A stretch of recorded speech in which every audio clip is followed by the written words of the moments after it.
zeke kim nolo ko bare tama di ni ko ati me chwe tenge chin tayaw nayaw nya tayaw nayaw nya atwa achu shi khame so yin so bi tama ye ti da li takho nya wi chin bare ke pe a chang po no li ne ne shi lai au meမြန်မာပြည်မှာကျမကယ်ပေးမတုံးခင်မှာပေါ့နော်ကယ်ပေးမတုံးခင်မှာဆိုရင်မြန်မာပြည်ရလိုတွေအဲ့လိုမျိုးကယ်ပေးနံပါတ်ကယ်ပေးလွှဲမဲ့ချိန်ဆိုရင်အများတန်းတို့တောင်းဆိုတာဖုန်းနံပါတ်နဲ့နာမည်ပေါ့နော်အဲ့ဒီကအရန်ကိုအန်တယ်ရှိပါတယ်အခုနောက်ပိုင်းဒီမှာလည်းမြန်မာပြည်မှာတော်တော်များများကယ်ပေးပြဿနာများတော်တော်များရှိကြတယ်ပေါ့နော်ဘာလို့လဲဆိုတော့အဲ့ဒီကျမအစမှာကိုတိုင်းမတုံးခင်မှာပေါ့နော်ဘာမှနားမလဲခဲဘူးအားကြောင့်ငွေပိုင်ကယ်ပေးလွှဲမယ်ဆိုရင်တို့ဖုန်းနံပါတ်တွေပြရတာနာမည်တို့ကယ်ပေးရနာမည်ပြနေရတာကြီးကဒီလိုနဲ့ပဲရလားဆိုပြီးစိတ်ထဲမှာထားရပေါ့နော်ဒါပေမဲ့ကိုတိုင်းတုံးတဲ့ခါကျတော့ဒီမှာကျမတို့ဆိုတရုတ်ပြည်မှာလည်း Alipay တို့ WeChat Pay ရှိရအဲ့နဲ့မြန်မာပြည်မှာ Wizpay နဲ့ Kpay နဲ့အတူတူပဲပေါ့နော်တရုတ်ပြည်မှာဆိုရင် QR code ကြီးပဲတုံးတဲ့ scan ဖတ်တယ်ပေါ့နော်ဗမာလိုနဲ့ပြောမှဆိုရင် scanning နဲ့ပဲ transfer လုပ်တယ်အားကြောင့်မြန်မာပြည်ကဘယ်လိုတုံးကြရဲဆိုတာကိုမြန်မာပြည်မှာလည်းမနေဖို့ကိုတိုင်းလည်းမတုံးတဲ့ခါကျတော့မသိခဲ့ဘူးပေါ့နော်ဒါပေမဲ့ကိုတိုင်းတုံးတဲ့အခါကျမှအဲ့ဒီဟာကြီးအဲ့ဒီဥပမာကိုတိုင်းပဲဖြစ်ဖြစ်ကိုတိုင်းပဲသူများကိုငွေလွှဲကယ်ပေးလွှဲချင်တာပဲဖြစ်ဖြစ်သူများလည်းကိုငွေလွှဲချင်တာပဲဖြစ်ဖြစ်ကိုကယ်ပေးဖွင့်ထားတဲ့နံပါတ်နဲ့ကိုကယ်ပေးနာမည်ကိုလုံးဝပေးချင်မလို့အဲ့ဒီကတကယ်ကိုအန်နေများပါတယ်ဘာလို့လဲဆိုတော့ဥပမာပေါ့နော်ကျမအတိတဲ့တငယ်ချင်းတယောက်ဥပမ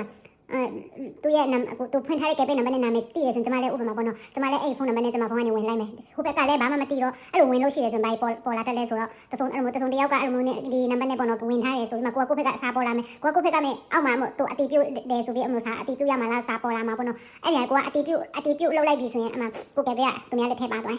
းနော်အားကြောင့်scan နဲ့ပဲ QR code နဲ့ပဲ QR code နဲ့ဘယ်လို scan လုပ်တယ်ဆိုတာကျမနောက်ဆုံးမှာကိုတိုင်းတုံးပြီးနောက်ပိုင်းပေါ့နော် scan နဲ့ QR code နဲ့လည်း transfer လုပ်လို့ရလို့ကိုကအဲ့လိုမျိုးကိုအတေးမြန်မာပြည်ဖက်ကတော်တော်ပို့ဆိုတာပေါ့နော်မြန်မာပြည်ကလူတွေကိုက QR code ပို့လိုက်လို့ရှိတယ်ဆိုရင်တို့မလုပ်တတ်ဘူးတို့အဲ့လို sorry နော်နာစီနေလို့မြန်မာပြည်လူတွေကဖုန်းနှလုံးမရှိဘူးဘာညာအဲ့လိုမျိုးပြောတယ်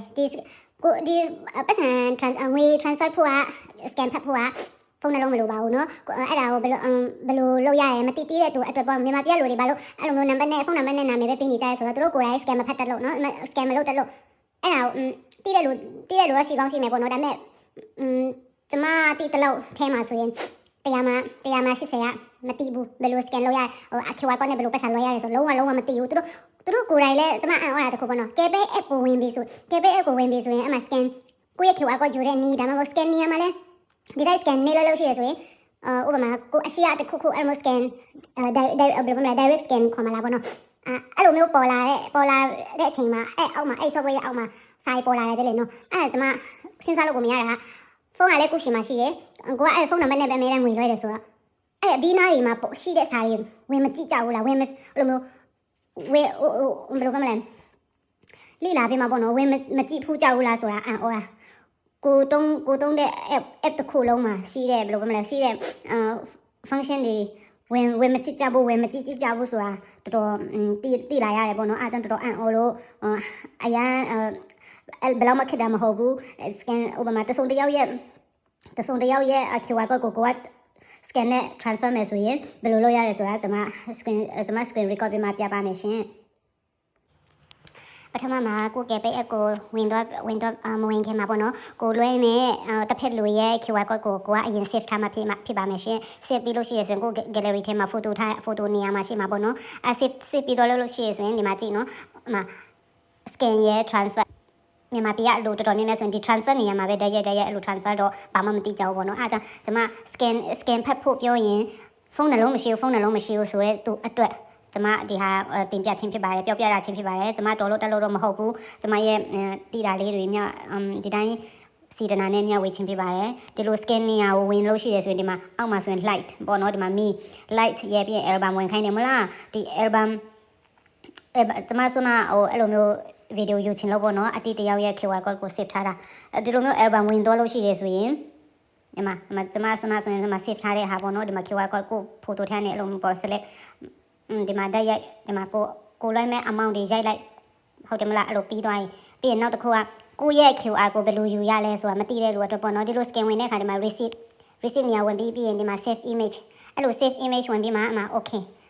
အဲ့လိုဆိုရင်ကျွန်မရဲ့ photo ထည့်သွားမယ်နော် ဒါကကျွန်မရဲ့ QR code အဲ့လိုပါနော်ပြီးတော့ဒီလိုမျိုးလုပ်ချင်းကအန်ဒီရလည်းကင်းတယ်ပြီးရင်ဖုန်းနံပါတ်နဲ့ဆိုရင်ဖုန်းနံပါတ်ရိုက်မှားတာတို့ဘာလို့လဲရှိသေးရပေါ့နော်ပြီးရင်ဒီ QR code နဲ့ဆိုရင်ကိုလွှဲမဲ့လူကအဲ့လိုမျိုးမှန်လုံးဝစိုးရင်စရာမရှိဘူး 100% ယုံကြည်လို့ရတယ်ဖုန်းနံပါတ်နဲ့ရိုက်နေတာကြီးကသူတို့ရဲ့ KPay တုံးတဲ့နာမည်လဲလိုအပ်တယ်ပေါ့နော်အခုဒီ QR code နဲ့ဆိုအဲ့လိုမျိုးတွေဘာမှနှစ်ခုစလုံးမလိုတော့ဘူး QR code နဲ့ဆိုရင်ကိုလွှဲမဲ့လူရဲ့အကောင့်ကိုတိုက်ရိုက်ဝင်သွားတယ်ပြီးရင်နောက်တစ်ခုပြန်ပြောမယ်နော်ဒီ KPay မှာ contact save နေမတိတဲ့သူအတွက်ပါတိပြီးသွားတယ်လို့ကကြော်တော့ပေါ့နော်ကျွန်မဘယ်လိုလုပ်လဲဆိုတော့အဲ့လိုမျိုးကိုအမဲပို့နေတဲ့လူရဲ့ KPay ကိုမှ friend အဲ့လိုမျိုး save ထားချင်နေဆိုရင်ဒီလိုမျိုးဥပမာကျွန်မဒီမှာပေါ့နော်ကျွန်မဒီမှာလွှဲပြီးသားဒါ all ပေါ့နော် history ဘယ်လို save လဲဆိုတော့ဒီလိုနှိပ်လို့ရှိရင်မှာ save ပြီးမှရွေးခိုင်းမယ် family လားကျွန်မမှားသွားတယ် sorry အမ family လား friend လား other လားအဲ့လိုကိုတကယ်ချင်းဆိုရင် friend မှာထားတယ်ပြီးရင်ကိုမိသားစုဝင်ဆိုရင်မိသားစုဝင်မှာပေါ့နော်ပြီးရင်တခြားဟာဆိုတော့ other အဲ့လိုမျိုးနဲ့ contact save လုပ်ရပါတယ်အားလာပြောတာပြီးရင်လူအများတီးဖို့မတီးတဲ့လူအတွက်မြန် share လုပ်ရတယ်နော်ဒီမှာဆိုလဲကျွန်မရဲ့contact save ထားတဲ့လူ family ကျွန်မရဲ့